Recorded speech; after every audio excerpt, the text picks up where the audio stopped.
Dear students, ഇന്ന് നമ്മൾ പഠിക്കാൻ പോകുന്നത് എസ്കേപ്പ് വെലോസിറ്റി എന്ന ഫാക്ടറിനെ കുറിച്ചാണ്. എന്താണ് എസ്കേപ്പ് വെലോസിറ്റി?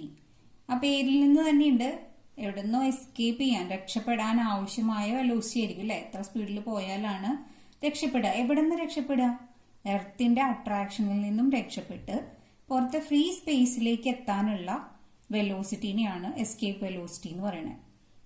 സാധാരണ രീതിയിൽ ഒരു കല്ലോ അല്ലെങ്കിൽ ഏതെങ്കിലും വസ്തുക്കൾ മുകളിലേക്ക് എറിഞ്ഞു കഴിഞ്ഞാൽ അത് താഴേക്ക് തന്നെ തിരിച്ചു വരും അല്ലെ. അങ്ങനെ തിരിച്ചു വരാതെ അത് അറ്റ്മോസ്ഫിയറും കടന്ന് ശൂന്യതയിലേക്ക് രക്ഷപ്പെടാൻ എത്രത്തോളം വെലോസിറ്റി ആവശ്യമുണ്ടോ അതിനെയാണ് നമ്മൾ എന്ത് പറയുന്നത്? Escape velocity. പേര് കേട്ടാൽ തന്നെ അതിന്റെ ഡെഫിനിഷൻ നിങ്ങൾക്ക് മനസ്സിലാവും. ഇതിന്റെ ഡെഫിനിഷൻ ആണ് ഇതിൽ ഏറ്റവും പ്രധാനപ്പെട്ട കാര്യം. എന്താണ്? Escape velocity of a body from the earth is defined as the minimum velocity with which a body to be projected to escape from the attraction of earth. അപ്പോൾ ഇതിന് നമുക്കൊരു എക്സ്പ്രഷൻ വേണം. എങ്ങനെയാണ് ഇതിനൊരു എക്സ്പ്രഷൻ കണ്ടെത്തുക?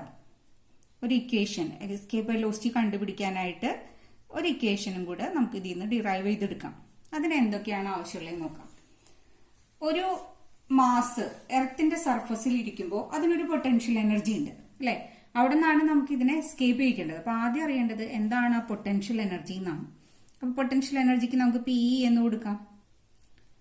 PE of a body of mass M on the earth surface is. നേരത്തെ നമ്മൾ derive ചെയ്ത് വെച്ചാണ് പൊട്ടൻഷ്യൽ എനർജിയുടെ expression. That is capital minus capital G capital M small m divided by capital R. ഇപ്പൊ സർഫസിലായിരിക്കുമ്പോൾ നമ്മളിവിടെ ക്യാപിറ്റൽ R എന്ന് എടുത്തു. ഇനി ആ ബോഡി ഒരു എസ്കേപ്പ് വെലോസിറ്റിയോട് കൂടി മുകളിലേക്ക് പ്രൊജക്ട് ചെയ്യാന്ന് വിചാരിക്കും. മൂവ് ചെയ്ത് തുടങ്ങി കഴിഞ്ഞാൽ അതിനുണ്ടാവുന്നത് കൈനറ്റിക് എനർജിയാണ്. So when a body is thrown with escape velocity VE is, നമുക്ക് കൈനറ്റിക് എനർജിയുടെ സാധാരണ ഇക്വേഷൻ എന്താ എഴുതാറ്? K equal to half mv².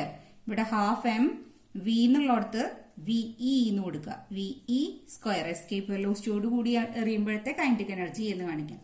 അങ്ങനെയാണെങ്കിൽ ടോട്ടൽ എനർജി എന്തായിരിക്കും? ഇത് രണ്ടും കൂടി ചേർന്ന് കിട്ടുന്ന വിലയാണ് അല്ലെ. ടോട്ടൽ എനർജി കാണുക എന്ന് പറഞ്ഞു കഴിഞ്ഞാൽ kinetic energy plus potential energy. ദോർ ടോട്ടൽ എനർജിക്കാണ് TE എന്ന് എഴുതിയിട്ടുള്ളത്. That is equal to PE plus KE. അപ്പൊ KEക്ക് നമുക്ക് ഇവിടെ ഉള്ളത് ഹാഫ് mVE² പ്ലസ് മൈനസ്. അപ്പൊ പ്ലസ് ഇൻറ്റു മൈനസ് എന്തായി മാറും? Minus capital G capital M small m divided by R. Total energy on earth surface നമുക്ക് കിട്ടി. ടോട്ടൽ എനർജി അറ്റ് ഇൻഫിനിറ്റി എന്താണ്? TE ഈക്വൽ ടു 0 അല്ലെ. അപ്പൊ ബൈ ഒരു ബോഡി പ്രൊജക്ട് ചെയ്ത് കഴിഞ്ഞാൽ അത് എർത്തിന്റെ സർഫസിൽ നിന്ന് ഇൻഫിനിറ്റിയിലേക്കാണ് അയക്കപ്പെടുന്നത്. അവിടെ നമുക്ക് law of conservation of energy എല്ലായിടത്തും പാലിക്കപ്പെടുന്നുണ്ട്. അതുകൊണ്ട് തന്നെ എന്തെഴുതാം?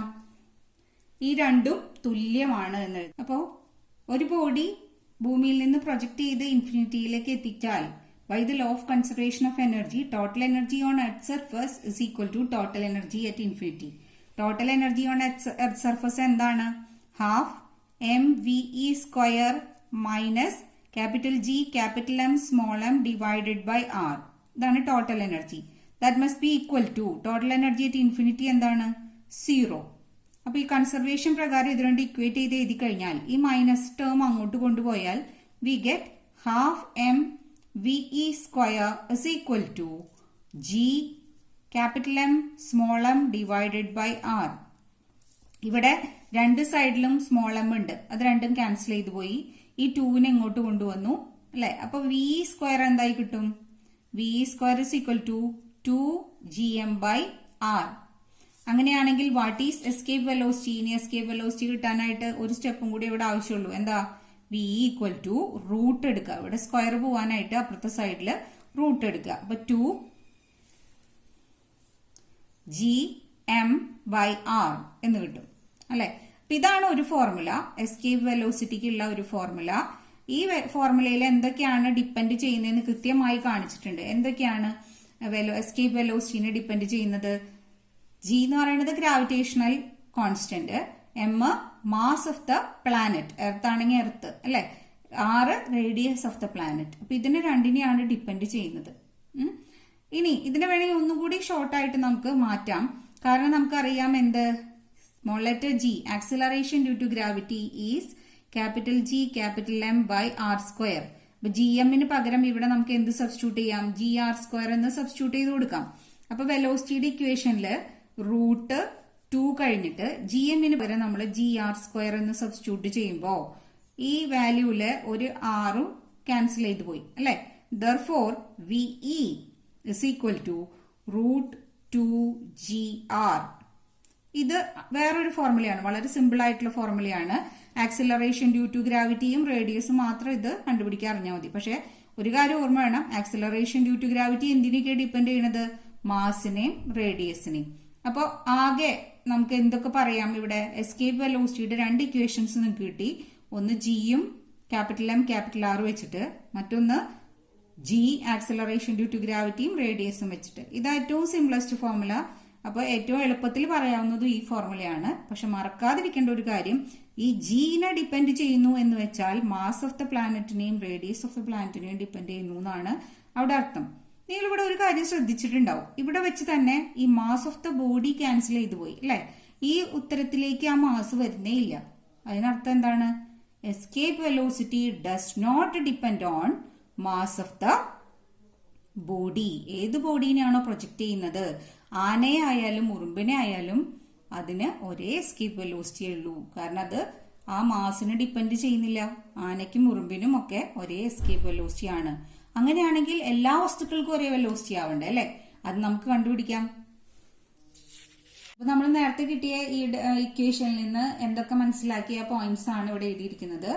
എന്താണ്? Escape velocity depends on mass and radius of the planet. Planet എന്നുള്ളത് ഏത് പ്ലാനറ്റ് വേണമെങ്കിൽ ആവാം, അല്ലെങ്കിൽ പ്ലാനറ്റ് തന്നെ ആവണമെന്നില്ല, മൂണാവാം അല്ലെ. അപ്പൊ അതിന്റെ മാസും അതിന്റെ റേഡിയസും ആണ് ഡിപ്പെൻഡ് ചെയ്യുന്നത്. Escape velocity does not depend on mass of the body. ഏത് ബോഡീനെയാണ് പ്രൊജക്ട് ചെയ്യുന്നത് അതിന്റെ മാസിനെ ഈ എസ്കേപ്പ് വെലോസിറ്റി ഡിപ്പെൻഡ് ചെയ്യുന്നേ ഇല്ല. അതിനൊരു എക്സാമ്പിൾ ആയിട്ടാണ് എഴുതിയത്. ഒരു ആന്റ്, ഒരു ഉറുമ്പിനും ഒരു ആനയ്ക്കും ഒരേ എസ്കേപ്പ് വെലോസിറ്റി ആയിരിക്കും. എർത്തിൽ നിന്ന് പ്രൊജക്ട് ചെയ്യാൻ ഒരേ എസ്കേപ്പ് വെലോസിറ്റി ആയിരിക്കും. അത് എത്രയായിരിക്കും എന്ന് നമുക്ക് ആ ഫോർമുലയിലിട്ട് ജിയുടെ വാല്യൂ 9.8 എന്നും റേഡിയസ് ഓഫ് എർത്ത് 6.4 × 10⁶ എന്നും സബ്സ്റ്റിറ്റ്യൂട്ട് ചെയ്ത് കഴിയുമ്പോൾ നമുക്ക് കിട്ടുന്നത് 11.2 km/s എന്നാണ്. ഒരു സെക്കൻഡില് 11.2 കിലോമീറ്റർ വേഗതയിൽ ഒരു വസ്തുവിനെ ഭൂമിയിൽ നിന്ന് പ്രൊജക്ട് ചെയ്താൽ അത് പിന്നെ ഭൂമിയിലേക്ക് തിരിച്ചു വരില്ല. അപ്പൊ ഭൂമിയുടെ അട്രാക്ഷനിൽ നിന്ന് എസ്കേപ്പ് ചെയ്യാൻ ആവശ്യമായ മിനിമം വെലോസിറ്റി ആണ് 11.2. അതിലും കൂടുതൽ എത്ര വെലോസിറ്റിയിൽ വിട്ടാലും അത് പുറത്തേക്ക് എസ്കേപ്പ് ചെയ്യും. ഇനി മൂണിന്റെ കേസിൽ മൂണിന്റെ ആക്സലറേഷൻ ഡ്യൂ ടു ഗ്രാവിറ്റിയും മൂണിന്റെ റേഡിയസ് ഒക്കെ സബ്സ്റ്റിറ്റ്യൂട്ട് ചെയ്തിട്ട് നമുക്ക് കിട്ടിയ വാല്യൂ എന്ന് പറയുന്നത്, from moon escape velocity is 2.38 km/s. പെർത്തിനെ അപേക്ഷിച്ച് ആക്സലറേഷൻ ഡ്യൂ ടു ഗ്രാവിറ്റി മൂണില് 6-1 ഉള്ളൂ. അതുകൊണ്ട് തന്നെ അവിടുത്തെ എസ്കേപ്പ് വെലോസിറ്റിയുടെ വിലയും വളരെ കുറവാണ് അല്ലെ. Escape velocity of moon is very small.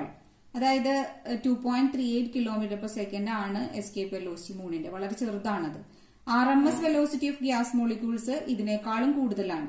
എല്ലാ ഗ്യാസ് മോളിക്യൂൾസിന്റെയും സ്പീഡ് ഇതിനേക്കാൾ കൂടുതലാണെങ്കിൽ അതെന്ത് സംഭവിക്കും? ഗ്യാസ് മോളിക്യൂൾസ് എല്ലാം ഈ മൂണിന്റെ ഉപരിതലത്തിൽ നിന്ന് രക്ഷപ്പെടും. അതുകൊണ്ടാണ് മൂണിന് സ്വന്തമായൊരു അറ്റ്മോസ്ഫിയർ ഇല്ലാത്തത്. അപ്പൊ ഇതൊരു വളരെ ഇമ്പോർട്ടന്റ് ആയിട്ടുള്ള ഫാക്റ്റ് ആണ് എസ്കേപ്പ് വെലോസിറ്റിയുമായിട്ട് ബന്ധപ്പെട്ടിട്ട്. ഓക്കെ, അപ്പൊ നിങ്ങൾക്ക് എസ്കേപ്പ് വെലോസിറ്റി എന്താണെന്നും അതിന്റെ ഓരോ പോയിന്റ്സും കൃത്യമായി മനസ്സിലായി എന്ന് വിചാരിക്കുന്നു. Thank you.